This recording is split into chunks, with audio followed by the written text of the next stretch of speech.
Hacia finales del siglo XX, las costumbres y los fenómenos cotidianos se volvieron el centro de atención de la filosofía y la lingüística. Disciplinas que empezaron a ponerle nombre a las diferentes formas de capital trasladaron sus indagaciones y análisis al estudio del poder y las distintas formas de dominación.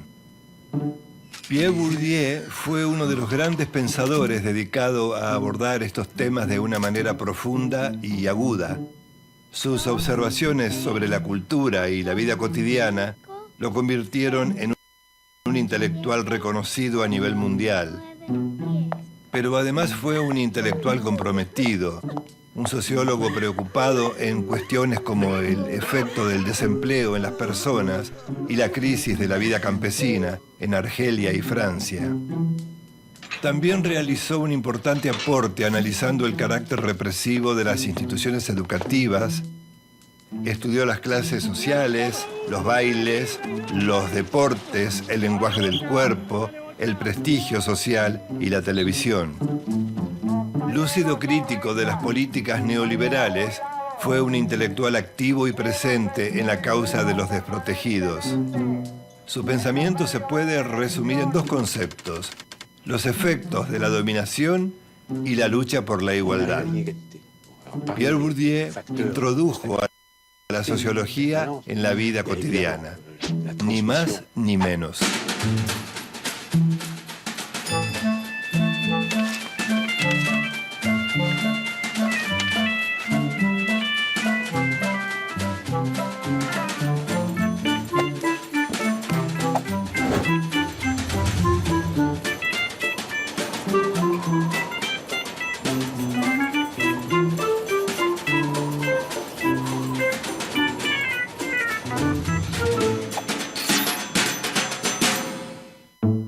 Pierre Bourdieu nació en 1930 en una aldea en los Pirineos.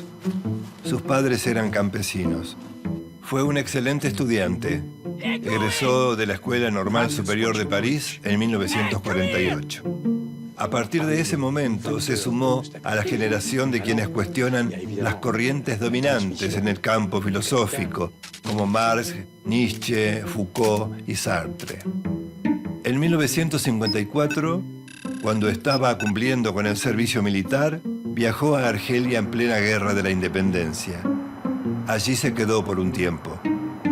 Después de la independencia del país norafricano, en 1962, publicó El trabajo y los trabajadores en Argelia. Un estudio revelador sobre el trabajo asalariado y la formación del proletariado urbano argelino. Su residencia en Argelia le permitió también trabajar sobre las relaciones de género. En Dominación masculina analiza, precisamente, las formas de dominación masculina en la sociedad de la Kabilia, pequeña ciudad de Argelia. En 1961, un joven Bourdieu encara un estudio sociológico sobre la imagen fotográfica que él mismo capturó en Argelia. La fotografía se transforma en una herramienta metodológica en su vida. Retrata una sociedad para observarla detenidamente primero e intentar conocerla después. Regresó a París como profesor en la Universidad de Lille, cargo que ocupó hasta 1964. Su maestro es el filósofo conservador Raymond Aron. En 1962 se casó con Marie-Claire Brissard, con quien tuvo 3 hijos. Ese mismo año, el libro Los herederos lo convierte en un sociólogo reconocido. A partir de estadísticas y estudios de campo, demuestra que las instituciones escolares, lejos de afianzar los principios democráticos y ofrecer posibilidades igualitarias, benefician a quienes pertenecen a sectores socioculturales y económicos privilegiados.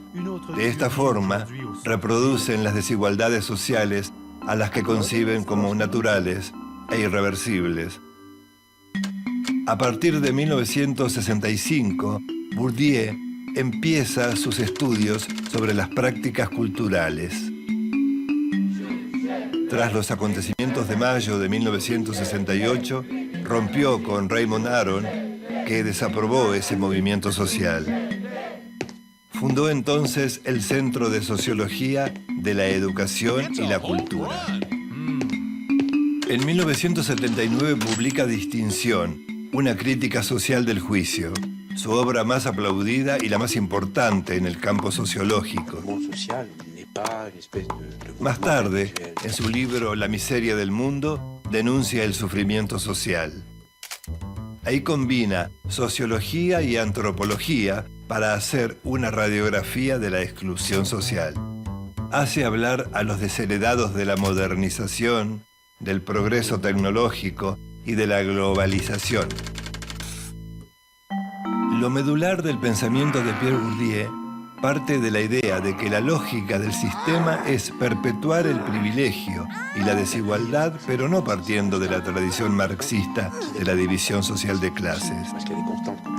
Para Bourdieu, las sociedades no están divididas en dos clases, burgueses y proletarios. Tampoco es la sociedad de los liberales con individuos autónomos buscando maximizar sus beneficios. Bourdieu habla de un espacio social en el cual existen distintos tipos de capital. El capital económico, constituido por factores de producción, tierra, fábrica y trabajos, bienes, propiedades y autos. El capital social es el conjunto de relaciones sociales, contactos, conocidos, amigos, parientes. El capital cultural es el que permite acceder a consumos refinados o reconocimientos académicos. En ese espacio social y en otros se reparte el capital global. Para Bourdieu, las clases sociales no se explican solo por el proceso de producción o por el nivel educativo. Las clases surgen de una red de relaciones. Esta red de relaciones abarca desde dónde se estudia hasta qué música se escucha, incluyendo los deportes que se practican, lo que se come y los lugares de vacaciones. Para ello acuña el concepto de campos. Los campos son las configuraciones de clases o relaciones sociales donde los grupos se unen y se relacionan. Por ejemplo, el campo académico reúne al mundo universitario. Estas relaciones se basan en un capital común. Los campos son dinámicos y producen una jerarquización entre quienes detentan el poder y aquellos que aspiran a tenerlo. Todos los campos y las formas de capital están relacionados con formas de poder. El campo cultural también es un terreno de disputas de poder. Las armas son las palabras, tradiciones y formas expresivas. Para Bourdieu, el Estado tiene el monopolio legítimo de la violencia física y simbólica. La violencia simbólica explica la dominación en sociedades de clases y la del colonialista sobre el colonizado. También la del hombre sobre la mujer, la de la escuela sobre el estudiante y la del mundo urbano sobre el rural. Los dominados piensan con las categorías mentales heredadas de los dominantes. Por ejemplo, inteligente, ignorante, civilizado, salvaje. El Estado ejerce esa violencia simbólica en la mente, creando estructuras mentales y formas de percepción y de pensamiento, ideas que también había desarrollado Antonio Gramsci. La violencia simbólica más la violencia física y la economía contribuyen a que las desigualdades se reproduzcan. Este adiestramiento comienza desde la infancia. La vida social supone un proceso de incorporación paulatina a la sociedad. Este proceso incluye aprendizajes diversos, los hábitos corporales, las reglas de cortesía, el lenguaje, el patriotismo, el amor al prójimo. Advierte que la palabra tampoco es algo neutral, sino que adquiere significación en su contexto social. En la lengua funcionan mecanismos de censura y las personas no dicen más que aquello que están autorizados a decir. Porque el lenguaje es un instrumento de comunicación, pero primero es un instrumento de poder. Para Bourdieu, en el siglo XXI, se hace más necesario que nunca un verdadero internacionalismo cultural, para combatir lo que Bourdieu llama la colonización mental. En 1995, una huelga de los estatales en contra de las reformas neoliberales paralizó Francia. Bourdieu apoya activamente la huelga y se convierte en un intelectual comprometido activamente con las causas sociales. Comienza a trabajar con los sindicatos, las organizaciones no gubernamentales y apoya a los inmigrantes. Al mismo tiempo impulsó el movimiento ATTAC, una organización internacional involucrada en la corriente altermundialista. Sus últimos trabajos sobre formas de manipulación están dedicados a la televisión. La televisión ha fagocitado al periodismo y amenaza con hacer lo mismo con la política y la cultura. Aunque se presente como crítico, el periodismo es esencialmente conservador, una herramienta al servicio del orden dominante. Todas las ideas de Bourdieu deben estudiarse como un conjunto de relaciones en lo que llamó los campos sociales. En los campos se entremezclan la estructura social y el individuo, lo objetivo y lo subjetivo.